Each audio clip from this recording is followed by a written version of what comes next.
Panoorin nyo to. Junior high school students yung mga yan, pero pang kinder, pang grade 1 ang tinuturo sa kanila ng teacher nila.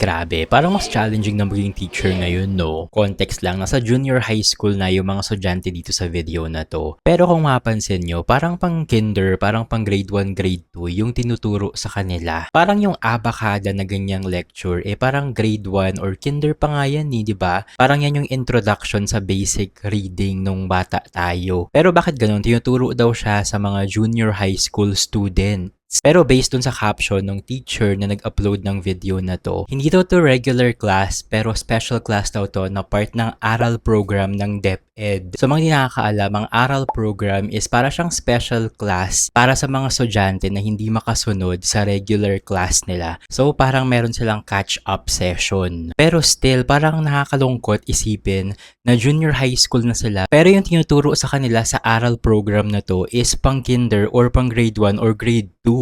It only shows na talagang very challenging na, very alarming na yung educational system dito sa Pilipinas, no? Alam nyo ba, based sa PSA or Philippine Statistics Authority, 19 million na kabataan na part ng junior, senior high school ang considered na functionally illiterate. Ang ibig sabihin nun, marunong sila ng basic reading, writing, marunong sila nun, pero hindi nila kayang i-apply yung knowledge nila sa reading and writing when it comes sa comprehension, tulad ng pagsusulat ng essay, pagsusulat ng kahit anong letter, or marunong sila magbasa pero hindi sila marunong umintindi ng binabasang libro, newspaper, or even simpleng instructions. Pero kayo ba, anong masasabi nyo dito sa viral video na to? Isa din ba kayo sa nalulungkot at naaalarma sa kalagayan ng mga estudyante ngayon? Comment kayo sa baba.